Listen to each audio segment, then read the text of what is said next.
What's going on, y'all?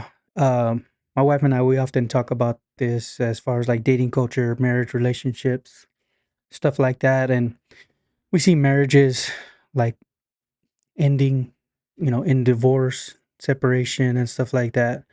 And we're always like, man, why does this happen? How come people don't stay together for the long haul? We're always like, "Man, why?" And in my mind, I'm like, I know why. It's because marriage is an institution by God. One man, one woman shall become, leave their father and mother and become one flesh, right? And in the Bible, and it makes me think about in the Bible, there's also examples of people that had multiple wives. You know what I mean? So there's an argument like, oh, they did it. How come we can't do it? Whatever that argument is. Um, so back to my thought, which is it's it's God, marriage and having marital relations is made for marriage, right?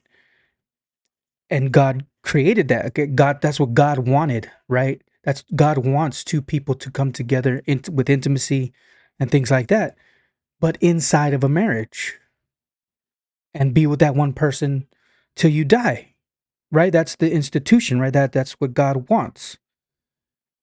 There is an enemy, there is an opposition to God who does not want that, which is, I want to say, the main reason why marriages don't last.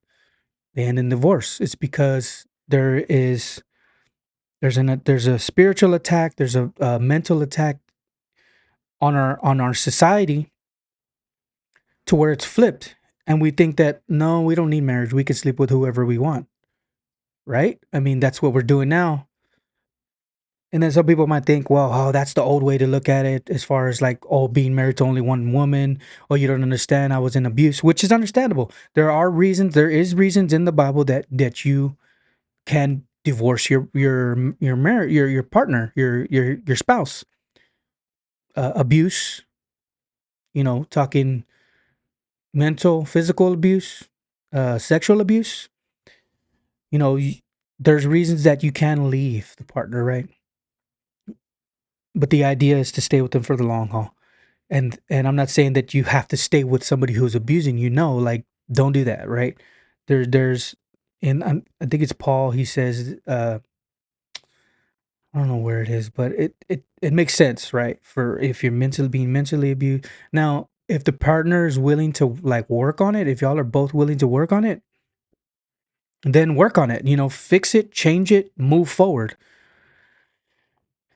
But I mean, and it's sad like that people are getting divorced and separating and having multiple partners, and the children are the ones that are really suffering for it. The kids of, if they say they have kids together and they're not married, they're separated, they're divorced, and then now they have separate partners. Now they have families with another spouse. You know what I mean? It's complicated. It gets complicated, and it's complicated for the children because I mean, there could be animosity toward the father or the mother. Either one of them could be narcissistic and keeping their kids away from each other. I mean, there's all these different things, man, and this is exactly what the opposition to God wants. He wants that confusion. He wants a society that thinks it's okay to sleep around and go to from partner to partner and have kids with one partner and have kids with another partner and have kids with however many partners. I mean, it's bad for society. Bad for society. And I don't know. And I'm just, and I'm learning too. I'm not saying like this that I don't want to be like the holier than thou type of person, right? Like my marriage is, I mean, no marriage is ever perfect. I go through stuff. My wife and I, we have our own problems, but that's what we understand. We understand that marriages have problems, and we together we work them out together. That's what marriage is. One of the huge things that I think is a huge proponent of a couple staying together is communication. Communication about finances. Like, if you're a man, like for instance me, if there's a woman that I think is attractive and I know that if I get if I and I know that I can fall into temptation with that woman, I'll tell my wife. Like, I'm working alongside this one person right here, and I'm attracted to her. She's attracted to me, and I just want to let you know. Pray for me, help me. Not pray for me, but just to let you know, just to let her know, give her that heads up. You know what I mean? That's the communication that we should have with each other with finances.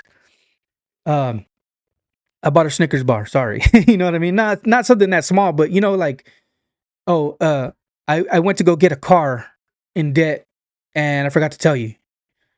What? What? Are we doing that to our partners? You know what I mean? Like, no. Talk about the budget. Talk about how much money is coming in, how much money is going out. I'm telling you, that one thing alone, doing a budget with my wife, has helped my marriage by folds. Like, because the reason why I know that is prior to that, the communication was very little, very small. We had it in our minds that our partner knows what we're thinking. I had it in my mind that she knows, she understands. No, she doesn't. Like, sometimes she may, like, if you're married for a long time, then they kind of know what you're thinking. You know what I mean? But like, if you're newly married and you think that they understand, you need to tell them and let them know what's on your mind. And that's the base, almost the basis for being married with your partner. You communicate, you talk, you let them know how are we gonna raise these kids. You know what I mean? Are we doing okay? Should we homeschool them? Should we send them to public school? What should we do? Talk to each other, know each other. And it's sad that not all people think like this. I mean, not all people want to be married for the long haul. And that just goes to say that how important it is to actually vet. If you're single and you're looking for a partner, like, to stick with for the long haul, that's how important it is to actually vet the person. Don't go sleep with them right away. Try to wait till marriage. D- don't give them all your feelings right away. You don't even know this person if you dated them for one night. No, like, don't even, like, kiss them. Just don't even give them that. Like, try to restrain yourself. Get to know them first, because if you let your emotions make decisions for you, you'll end up in a place that you never wanted to be in the first place. So, vet the person, meet their family, bring them to meet your family, bring them to meet your friends, bring them to, meet their friends. Ask your friends that you're close, for your brother, your sister, your mother, whoever is closest to you that knows you well. Hey, what do you think of this person? You know what I mean? Um, those are just things that you can do. I mean, but that's the reason why I think that society is the way it is as far as relationships, dating culture, marriages, and stuff like that. Why they break up, why they stay together, is because you have to think of it from a biblical perspective. Like, what does God want for marriage? And that there's an opposition to God that doesn't want that. So it's constantly fighting each other. And the people that, like, and read the Bible, understand what it says, pray to God, you know, talk to your partner, communicate with them. Don't with like there's a portion, I think it's in Corinthians, where Paul talks about withholding intimacy from your partner. It says that the husband's body is the wife's, and the wife's body is the husband's. If your partner needs intimacy, give them intimacy, whether you're tired. I mean, of course they have to go with your feelings and stuff like that. It's a working process, right? It's a work in process. And if your person needs intimacy, give them intimacy. If your partner needs intimacy, give them intimacy. Don't withhold it from them. And because, you know what I mean, and that's an important piece too. That's an important piece. Intimacy is huge. And I'm not saying that that's the reason why a lot of them leave. You know what I mean? A lot of them leave because it's their decision, because maybe they don't have enough self control to say no to somebody who's attracted to them. Maybe they don't have enough self control to communicate to their spouse. Oh, I'm attracted to this person, and I feel like I could go into temptation with it. I'm just letting you know. You know what I mean? Stuff like that. Um, but yeah, there's the whole with intimacy from your spouse, and I say that lightly because sometimes spouses are abusive. You know what I mean? That's why I say you have to look at it from a biblical perspective. You have to look at it from how God sees it. Go on AI, ChatGPT or Grok or something, and ask, what does the Bible say about marriage? Study that. You know what I mean? Figure it out, and then approach it from that aspect. Because if you approach it from a secular aspect, then it gets twisted. But anyways, those are just my thoughts for today, you guys. October 28th, 2025. Appreciate y'all. Bye. I forgot one thing. Happy birthday to my wife. Love you.